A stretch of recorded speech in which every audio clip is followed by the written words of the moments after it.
ಬೇಕಾದ್ರೆ break fluid ಎಲ್ಲ ಬೇಕಾದ್ರೆ ತಗೋಬಹುದು. ಹೇಗೆ ಅಂದ್ರೆ ನೋಡಿ ಇವಾಗ ಬ್ರೇಕ್ ಮಾಡಿ ಚೇಂಜ್ ಮಾಡಬೇಕು ಅಂತ ಅನ್ಕೊಳ್ಳಿ. Hello everyone, welcome back to the channel.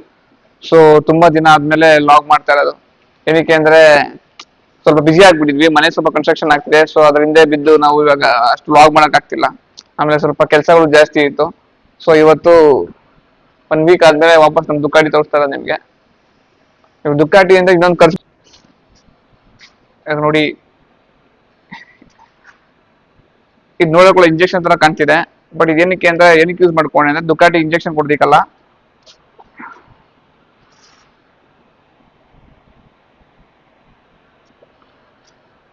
So ನೋಡಿ, ನೋಡೋದಕ್ಕೆ ದೊಡ್ಡದಾಗಿ ಇಂಜೆಕ್ಷನ್ ತರ ಕಾಣ್ತಿದೆ. ಏನಕ್ಕೆ ತಗೊಂಡೆ ಅಂದ್ರೆ ಲೈಕ್ ಗಾಡಿದು ಇಂಜಿನ್ ಅಲ್ಲಿ ಜಾಸ್ತಿ ಆಗಿದಾಗ ಲೈಕ್ ಎಕ್ಸೆಸ್ ಇಂಜಿನ್ ಎಲ್ಲ ಈಚೆ ತಗೊಳ್ಬೇಕು ತಗೊಂಡೆ ಇದನ್ನ. ಬಟ್ ಅದು ಯೂಸ್ ಆಗಿಲ್ಲ, ಅಷ್ಟೊಂದು ಇದಕ್ಕೆ ಕೆಪಾಸಿಟಿ ಇಲ್ಲ ಇಂಜಿನ್ ಆಯಿಲ್ ನ ಲೈಕ್ ಈಚೆ ಎಳ್ಕೊಳ್ಳೋಷ್ಟು. ಬಟ್ ಒಳ್ಳೆ ಪ್ರಾಪರ್ ಇಂಜೆಕ್ಷನ್ ತರ ಇದೆ. ಬಟ್ ಇದರಿಂದ ನಿಮಗೆ ಬ್ರೇಕ್ ಫ್ಲೂಡ್ ಎಲ್ಲ ಬೇಕಾದ್ರೆ ಚೇಂಜ್ ಮಾಡ್ಕೋಬಹುದು. ಇದೆಯಲ್ಲ ಇಲ್ಲಿಗೆ ಹಾಕ್ಬಿಟ್ಟು ಬೇಕಾದ್ರೆ ನಾವು ಈಸಿಯಾಗಿ ಸಕ್ ಮಾಡಬಹುದು. ಆಯಿಲ್, ಬ್ರೇಕ್ ಆಯಿಲ್ ಚೇಂಜ್ ಮಾಡ್ಕೋಬಹುದು ಇದರಲ್ಲಿ. ಬಟ್ ಇಂಜಿನ್ ಅಲ್ಲೆಲ್ಲ ಎತ್ಕೊಳಕ್ಕಾಗಲ್ಲ, ಸ್ವಲ್ಪ ಕಷ್ಟ ಇದೆ ಇದು. ಸುಮ್ಮನೆ ಒಂದು 700 rupees ವೇಸ್ಟ್ ಆಯ್ತು. ಬಟ್ ಇವಾಗ ದುಕ್ಕಾಟಿಗೆ ಇವಾಗ ಮೇಜರ್ ವರ್ಕ್ ಅಂದ್ರೆ ಫಸ್ಟ್ ಟೈರ್ ಹಾಕ್ಸ್ಬೇಕು. ಇದೆಷ್ಟು ಸಾಫ್ಟ್ ಕಾಂಪೌಂಡ್ ಇದೆ ಅಂದ್ರೆ ನಿಮ್ಗೆ ಬೆಲ್ಟ್ ಮಾರ್ಕ್ ಹೆಂಗ್ ಕೂರುತ್ತೆ ಅಂದ್ರೆ ನೋಡಿ, ಒಳ್ಳೆ ಯಾವ್ದೋ ಬಂತರ ಅನ್ಸುತ್ತೆ ಟೈರ್. ಬಟ್ ಹೆವಿ ಪಂಚರ್ ಆಗುತ್ತೆ. ಬಟ್ ಗಾಡ್ ಗ್ರೇಸ್ ಏನಪ್ಪಾ ಅಂದ್ರೆ ಇದುವರೆಗೂ ಒಂದೇ ಪಂಚರ್ ಆಗಿಲ್ಲ. ಗಾಡಿ 3 ಸಲ ಮೇಲೆ ಓಡಿದೆ, ಅದೇ ಖುಷಿ.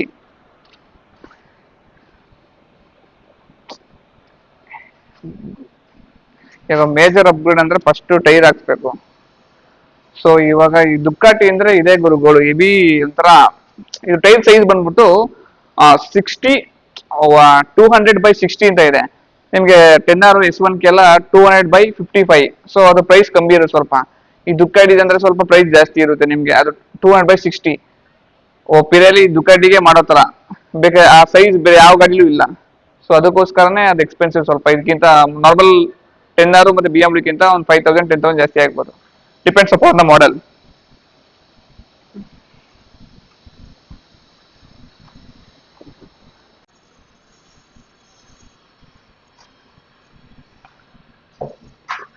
ಎಷ್ಟು ಕಿಲೋಮೀಟರ್ ಓಡಿಸಿ ಅಂತ ನೋಡೋಣ. ನನ್ನ ಪ್ರಕಾರ ಒಂದು ಆನೇ ಮಾಡ್ಬಿಟ್ಟೆ. ಆನ್ ಮಾಡ್ತಾರೆ ಗೊತ್ತಾಗಲ್ಲ. ಒಳ್ಳೆ ಡಯಾಗ್ರಾಮ್ ಬಂದಂಗೆ ಬರುತ್ತೆ ದುಕ್ಕಾಟಿದು. ಇಲ್ಲಿ ತೋರಿಸುತ್ತೆ, ಲೀಡ್ ಆಂಗಲ್ ತೋರಿಸೋದಿಲ್ಲ. Wow, crazy. 33333 ವಿಡಿಯೋ ಕಂಟಿನ್ಯೂ ಗೊತ್ತಿಲ್ಲ, ರಿಯಲ್ ಆಗಿ ಕರೆಕ್ಟ್ ಆಗಿ 33333 ಅಂತ ಇದೆ. ಪರವಾಗಿಲ್ಲ, ನಾಟ್ ಬ್ಯಾಡ್. 3300 ಓಡಿದೆ ಈ ಟೈರ್ ಅಲ್ಲಿ. ಸೊ ನನಗೇನು ಜಾಸ್ತಿ ನಂಗೆ ಫ್ಲಾಟ್ ಟೈರ್ ಓಡಿಸೋ ಇಷ್ಟ ಪಡಲ್ಲ. ನನಗೆ ಟೈರ್ ಕರೆಕ್ಟಾಗಿ ಚೇಂಜ್ ಆಗಬೇಕು. ಈ ಹೇಳಿದ್ನಲ್ಲ ನಿಮ್ಗೆ. ಸೊ ಇವಾಗ ನಮ್ ದುಕ್ಕಾಟಿ ಟೈರ್ ಚೇಂಜ್ ಮಾಡಿದ್ರೆ ಒಂದು ದೊಡ್ಡ ಮ್ಯಾಟ್ರ್ ಇವಾಗ. ಏನಕ್ಕೆ ಸ್ಟಾಕ್ ಜಾಸ್ತಿ ಬಂದು ಎಲ್ರದ್ದು ಮ್ಯಾಕ್ಸಿಮಮ್ 190/55 ಇರುತ್ತೆ. So major of the bike ಎಲ್ಲ ಅಷ್ಟೇ ಇರುತ್ತೆ, 190/55. ನಿಮ್ಗೆ 10R ಆಗಿರ್ಬೋದು, S1 ಗೆ ಪ್ರೋ ಮಾಡಲ್ಸ್, CBR ಅಷ್ಟೇ 190 ಅದನ್ನು. ಬಟ್ M Sport ಅಲ್ಲಿ 200/55 ಬರುತ್ತೆ, ಅದೊಂದೇ 200 ಬರುತ್ತೆ. ಮತ್ತೆ V4 ಅಲ್ಲಿ 200/60 ಬರುತ್ತೆ. 60 ಅಂದ್ರೆ ಅದು ಟೈರ್ ಹೈಟ್. ನೀವು ಅಬ್ಸರ್ವ್ ಮಾಡಿರ್ಬೋದು, ನಿಮಗೆ ನಾರ್ಮಲ್ 190/55 ಟೈರು ಫುಲ್ ಯೂಸ್ ಆಗಿದ್ರೆ, ಬಟ್ 200/60 ಇನ್ನೂ 1 ಇಂಚ್ ಗ್ಯಾಪ್ ಇರುತ್ತೆ. ಏನಕ್ಕೆ ಅಂದ್ರೆ ಅದು ಸ್ವಲ್ಪ ಹೈಟ್ ಇರುತ್ತೆ ಟೈರ್ ಬಂದು. ಟೈರ್ದು ಥಿಕ್ನೆಸ್ ಸ್ವಲ್ಪ ಹೈಟ್ ಇರುತ್ತೆ. ಸೊ ಅದೇನಕ್ಕೆ ಅಂದ್ರೆ ಲೈಕ್ ಟ್ರ್ಯಾಕ್ ಓಡಿಸೋದಕ್ಕೆ ಮ್ಯಾಕ್ಸಿಮಮ್ ಲೀನ್ ಮಾಡ್ಬೋದು ಅಂತ ಹೈಟ್ ಮಾಡಿರ್ತಾರೆ. ಸೊ ಏನ್ ಮಾಡ್ತೀರಾ, ಈ ತರ ಸ್ಪೆಷಲ್ ಟೈರ್ ಹಾಕ್ಬೇಕು ಅಂದ್ರೆ ದುಕ್ಕಾಟಿ ಡಿಸೈನ್ ಮಾಡಿರ್ತಾರೆ. ಸೊ ಪ್ರೈಸ್ ಹೆವಿ ಎಕ್ಸ್ಪೆನ್ಸಿವ್ ಹೇಳ್ತಾರೆ. ಸೊ ಇವಾಗ ನೋಡಿ, ನಾನು S1 ಗೆ ಟೈರ್ ಚೇಂಜ್ ಮಾಡಿದಾಗ ಬರೀ 200/55 ಅಲ್ವಾ, 52,000 ಕೊಟ್ಟಿದೆ ನನ್ನ M Sportಗೆ. ನೋಡಿ ಇವಾಗ ದುಕ್ಕಾಟಿ ಚೇಂಜ್ ಮಾಡಿಸ್ಬೇಕು ಅಂದ್ರೆ 64 ಹೇಳ್ತಿದ್ದಾರೆ, 10,000 ಜಾಸ್ತಿ ಆಗಿದೆ. ಅದು ಲೇಟೆಸ್ಟ್. ಇವಾಗ ನಾನು ಹಾಕ್ಸ್ಕೊಂಡಿದ್ದು ಬರೀ ಪಿರೇಲಿ ರೋಸೋ 4 ಕೋರ್ಸಾ ಅಂತ. ಸೊ ನಾನು ದುಕ್ಕಾಟಿ ಹಾಕ್ಸ್ಬೇಕು ಅಂತಾರೆ ಸೂಪರ್ ಕೋರ್ಸಾ. ಅದು ಬಂದು ಟಾಪ್ ನಾಚ್ ಟೈರ್ಸ್. ಟ್ರ್ಯಾಕ್ ಇವಾಗ ಮೇನ್ ಸ್ಟಿಕ್ ಟೈರ್ಸ್ ಇದೆಯಲ್ಲ ಪಿರೇಲಿದು, ಅದು ನೆಕ್ಸ್ಟ್ ಲೆವೆಲ್, ಒಂದ್ ಸ್ಟೆಪ್ ಕೆಳಗಡೆ ಬಂದು ಸೂಪರ್ ಕೋರ್ಸಾ.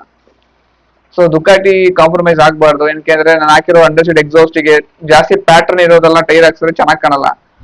ಅದು ಡಿಸೈನ್ ಚೆನ್ನಾಗಿ ಬಿಟ್ಟು ಹಾಕ್ಬಿಡಿ. Grip mine. ಇವಾಗ ಹಳೆ V4 ಸ್ವಲ್ಪ ಗಾಡಿ ವೆಯ್ಟ್ ಇತ್ತು. ಸೊ ರೋಡ್ ಮೇಲೆ ಕೂಡೋದು. ಈಗ ಈ V4 ಹೆಂಗ್ ಡಿಸೈನ್ ಆಗಿದೆ ಹೊಸದು ಅಂದ್ರೆ, ನಿಮ್ಗೆ ಹಿಂದೆ ಟೈರ್ ಅಲ್ಲಿ ಏನು ನಿಮ್ಗೆ ವೆಯ್ಟೇ ಇಲ್ಲ ಅದ್ರಲ್ಲಿ.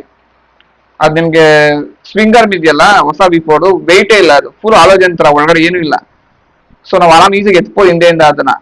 ಸೊ ಹಿಂಗಾಗಿ ನಮ್ಗೆ ರೋಡ್ ಅಲ್ಲಿ ಕಚ್ಚಿರೋ ಇರ್ಬೇಕು ಯಾವಾಗ್ಲೂ ಅಂತ. ರೋಡ್ಗೆ ಸ್ಟಿಕ್ ಆನ್ ಆಗಿರೋ ಟೈರ್ ಹಾಕ್ಸಿದ್ರೆ ಚೆನ್ನಾಗಿರುತ್ತೆ ಗ್ರಿಪ್. ಇಲ್ಲಾಂದ್ರೆ ನಾವು ಹಾರ್ಡ್ ಬ್ರೇಕಿಂಗ್ ಹೊಡೆದಾಗ ಫ್ರಂಟ್ ಬ್ರೇಕು ನಂದು ಈ V4 ಹಿಂದೆ ಒಂಥರ ಅದು ರೋಡ್ ಅಲ್ಲಿ ಇಲ್ಲ ತರ ಅನ್ಸಲ್ಲ, ಒಂಥರ ವಾಬ್ಲಿಂಗ್ ಅಂತರ ಶೇಕ್ ಅನ್ಸತರ ಅನ್ಸ್ಬಿಡುತ್ತೆ ನನಗೆ. ಬಿಕಾಸ್ ಆ ಡಿಸೈನ್ ಹಂಗಿದೆ, ರೋಡಿಗೆ ಸೂಟೇಬಲ್ ಇಲ್ಲ ಇದು ಆಕ್ಚುಲಿ ಹೊಸ V4. ಹಳೆ V4 ಎಲ್ಲದಕ್ಕೂ ಜೈ ತರ ಇತ್ತು, ಟ್ರ್ಯಾಕಿಗೂ ಓಕೆ ರೋಡಿಗೂ ಓಕೆ. ಈ ಹೊಸ V4 ಬಂದು ರೋಡ್ಗಿಂತ ಜಾಸ್ತಿ ಟ್ರ್ಯಾಕ್ ಫೋಕಸ್ ಮಾಡಿದ್ದಾರೆ, ಅದು ವೆಯ್ಟ್ ನಂಗೆ ಡಿಸ್ಟ್ರಿಬ್ಯೂಟ್ ಮಾಡ್ಬಿಟ್ಟಿದ್ದಾರೆ. ಹಿಂದೆ ಅಂತೂ ಗಾಡಿ ಏನು ವೆಯ್ಟೇ ಇಲ್ಲ. ಸೊ ಒಂದೊಂದ್ಸರಿ ಅದೇ ತಲೆ ಕೆಟ್ಟೋಗ್ಬಿಡುತ್ತೆ. ನಮ್ ಕುಣಿಗಲ್ ಹಂಸ ಬರುದು ಒಂದು ಸ್ಪೀಡ್ ಬ್ರೇಕರ್ ಒಂದು 5 ಸ್ಟೆಪ್ ತರ ಇದೆ, ಅಲ್ಲೆಲ್ಲ ಲೈಕ್ ಕೆಳಗಡೆ ಟಚ್ ಆಗ್ಬಿಡ್ತು ಒಂದೊಂದ್ಸರಿ. ನಿಧಾನ ತಗೋಬೇಕು. ಬಟ್ ಏನ್ ಮಾಡ್ತೀರಾ, ಟ್ರ್ಯಾಕ್ ಗಾಡಿ ಎತ್ಕೊಂಡು ನಾವು ಮೇನ್ ರೋಡ್ ಹೊಡಿತಾ ಇದೀವಿ. ಸೊ ನಮ್ದೇ ಪ್ರಾಬ್ಲಮ್, ಬರೀ ಟ್ರ್ಯಾಕ್ ಅಲ್ಲಿ ಓಡಿಸ್ಬೇಕು. ಅದಕ್ಕೆ ಒಂದೊಂದ್ಸರಿ ಅನ್ಸುತ್ತೆ ಇದನ್ನ ಟ್ರ್ಯಾಕಿಗೆ ಇಟ್ಕೋಗ್ಬಿಟ್ಟು ಯಾವ್ದಾದ್ರು ಇನ್ಲೈನ್ 4 ತಗೋಗೋಣ ಅಂತ.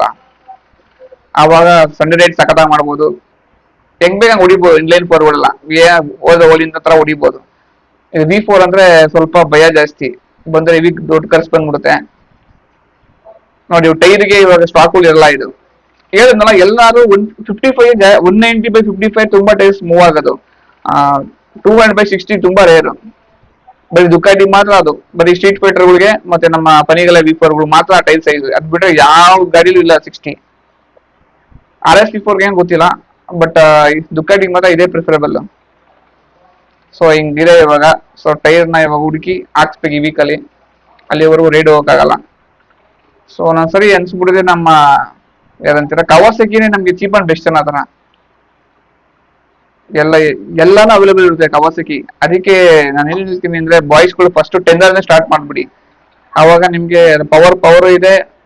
ಇವಾಗ ರೀಸೆಂಟ್ ಆಗಿ ನಮ್ಮ MS ಲಾಕ್ಸ್ ZX ಓಡಿಸಿದೆ, ಅವ್ರ ಗಾಡಿ ಚೆನ್ನಾಗಿ ಒಳ್ಳೊಳ್ಳೆ ಮೋಡ್ಸ್ ಮಾಡಿದ್ದಾರೆ, ಸಕಾಲಿದೆ ಗಾಡಿ. ಸ್ಪಾಕೆಟ್ ಎಲ್ಲ ಚೇಂಜ್ ಮಾಡಿಸಿದ್ದಾರೆ, ಒಳ್ಳೆ ಜಿಂಕೆ ತರ ನುಗ್ಗುತ್ತೆ ಅದನ್ನು. ಇನ್ಲೈನ್ 4 ಬ್ರೇಕಿಂಗ್ ಅಪ್ಡೇಟ್ ಮಾಡಿದ್ದಾರೆ, ನೆಕ್ಸ್ಟ್ ಬ್ರೇಕಿಂಗ್ ಹಾಕ್ಸಿದ್ದಾರೆ. ಸೊ 10 ಹೆವಿ ವರ್ತ್ ಅನ್ಕೊಳ್ಳಿ ಆ ರೇಟಿಗೆ. ಸ್ವಲ್ಪ ಎಕ್ಸ್ಟ್ರಾ ಒಂದು 2-3 ಲಕ್ಷ ಖರ್ಚು ಮಾಡಿದ್ರೆ ಮಸ್ತಾಗಿರೋದು ಗಾಡಿ. ಸೊ ಅದಕ್ಕೆ 2 ಗಾಡಿ ಇಟ್ಕೋಬೇಕು. V4 ಒಂಥರ ಲವ್, ಇನ್ಲೈನ್ 4 ಒಂಥರ ಲವ್, 2 ಇದ್ಬಿಟ್ರೆ ಒಂಥರ ಹೆವಿ ಫನ್ ಬಾಯ್ಸ್ಗೆ. ಯಾಕೆಂದ್ರೆ ಕಿಲೋಮೀಟರ್ ಹೆಂಗ್ ಓಡ್ತಾ ಇರುತ್ತೆ V4 ಒಂದು ನೋಡಿ. 7 ಮಂತ್ಸ್ಗೆ ಆಲ್ರೆಡಿ 3 ವರ್ಷ ಓಡಿಸ್ಬಿಟ್ಟಿದೀನಿ. ಇನ್ನೂ 7 ಮಂತ್ಸ್ಗೆ 10 ಸಲ ಓಡಿಸ್ಬಿಟ್ಟಿದ್ರೆ ನನಗೆ ಒಂಥರ ಗಾಡಿ ನನಗೆ ವಯಸ್ಸಾದ ತರ ಅನ್ಸ್ಬಿಡುತ್ತೆ. ನಂಗೆ 10,000 ಮೇಲೆ ಓಡಿಸಿದ್ರೆ ಗಾಡಿ ಓಡ್ಸಕ್ ಮನ್ಸ್ ಬರಲ್ಲ. ಅದೇ ಪ್ರಾಬ್ಲಮ್ ಆಗ್ಬಿಡುತ್ತೆ ಇವಾಗ. ಏನ್ ಮಾಡೋದು ಅಂತ ನೋಡೋಣ. ನೆಕ್ಸ್ಟ್ ಪ್ಲಾನ್ ಮಾಡಿ ಇನ್ನೊಂದು ಬೈಕ್ ಇಳಿಸಿ ಅವಾಗ 2 ಮ್ಯಾನೇಜ್ ಮಾಡ್ಬೋದು. ಒಂದ್ ರೈಡ್ ಇದು, ಒಂದ್ ರೈಡ್ ಅದ್ ಮಾಡ್ಕೊಂಡು ಮಾಡ್ಬೋದು. ಏನ್ ಮಾಡೋ, ಯೂಟ್ಯೂಬ್ ಮತ್ತೆ ಬಿಸ್ನೆಸ್ ನ 2 ಒಟ್ಟಿಗೆನೆ ಮುಂದೆ ತಗೊಳಕ್ ಆಗಲ್ಲ. ವಾರಗಟ್ಟಲೆ ಆದ್ರೂ ಲಾಕ್ಸೇ ಬರಲ್ಲ ನೋಡಿ. ನಾನು ಸಂಡೇ ಲಾಕ್ಸ್ ಆಗಿದ್ದು ನೋಡಿ, ಒಂದು ವೀಕ್ ಅದು ಇಲ್ಲ. ಯಾಕಂದ್ರೆ ಬಿಸ್ನೆಸ್ ನೋಡ್ಕೋಬೇಕು, ಗ್ಯಾಪ್ ಅಲ್ಲಿ ನಮ್ಮ ಮನೆ ಬೇರೆ ಕನ್ಸ್ಟ್ರಕ್ಷನ್ ಆಗ್ತಿದೆ, ಅದನ್ನ ಬೇರೆ ಫೋಕಸ್ ಮಾಡ್ಬೇಕು. ಗ್ಯಾಪ್ ಅಲ್ಲಿ ಸಿಕ್ಕಿದಾಗ ಅವಾಗ ಒಂದು ವಿಡಿಯೋ ಮಾಡೋಣ. ಸೊ ಹೊಸ ಕ್ಯಾಮ್ರಾ ತಗೊಂಡೆ, DJI Osmo Action 4 ಅಂತ. ಇದು ಬೇಸಿಕ್ ಕ್ಯಾಮ್ರಾ, ಇವಾಗೆಲ್ಲ ಗೊತ್ತು ಬೇಜಾನು ಹೊಸ ಬಂದಿದೆ ಅಂತ. ನಾನೇನಕ್ಕೆ ತಗೊಂಡೆ ಅಂದರೆ, ಸುಮ್ಮನೆ ಸ್ಟಾರ್ಟಿಂಗ್ ಇನ್ವೆಸ್ಟ್ ಮಾಡೋದು, ನಾವು ಮಾಡೋದೇ ಅಮಾಸೆಗೆ ಪೌರ್ಣಮಿಗೆ ಒಂದು ಲಾಗು. ಬಟ್ ಇದು ತುಂಬ ಈಸಿ ಇದೆ ಕಂಪೇರ್ ಟು GoPro. ನೋಡಿ, ಇದು ಜಾಕ್ ಬಂದು 300 rupees ಅಷ್ಟೇ ಪೇ ಮಾಡಿದ್ದು. ಈ ಮೈಕ್ ಒಂದು 500 rupees, total 800 rupees matter close. But ಈ GoPro ಹಂಗಲ್ಲ ನೋಡಿ. ಈ GoPro ಅಡಾಪ್ಟರ್ ಇದೆಯಲ್ಲ, ಇದೇ ನಿಮ್ಗೆ ಆಲ್ಮೋಸ್ಟ್ ಒಂದು 4000 ತನಕ ಇದೆ. ತಿರ್ಗಾ ಮೈಕ್ ಒಂದು 500,000 rupees ಅನ್ಕೊಳ್ಳಿ, 4000 ಖರ್ಚಾಗ್ಬಿಡುತ್ತೆ ಒಂದು ಮೈಕ್ ಕನೆಕ್ಟ್ ಮಾಡೋದಕ್ಕೋಸ್ಕರನೇ. ಸೊ ನಮ್ಮ DJI ಹಂಗಲ್ಲ, ಸಿಂಪಲ್ ಆ್ಯಂಡ್ ಬೆಸ್ಟು. ನೋಡಿ, ಒಂದು ಚಿಕ್ಕದೊಂದು ಕನೆಕ್ಟರು, ಒಂದು ಮೈಕು. ಸೊ ಒಂದು ಮೋಟೋ ಲಾಗ್ ಸೆಟಪ್ ಮಾಡೋಣ ಅಂತ ಟ್ರೈ ಮಾಡ್ತಾ ಇದ್ದೀನಿ, ಲಾಗ್ ಮಾಡೋದಕ್ಕೆಲ್ಲ ಈಸಿ ಆಗುತ್ತೆ ಅಂತ. ಅದು ಯಾಕೋ ಅದು GoPro ವರ್ಕೇ ಆಗ್ತಿಲ್ಲ ನಂದು. ಸುಮ್ಮನೆ ಎಕ್ಸ್ಪೆನ್ಸಿವ್ ಬರುತ್ತೆ, ತಿರ್ಗಾ ತೊಗೊಳಕ್ಕೆ 4000 ವೇಸ್ಟ್ ಆಗಿಬಿಡುತ್ತೆ.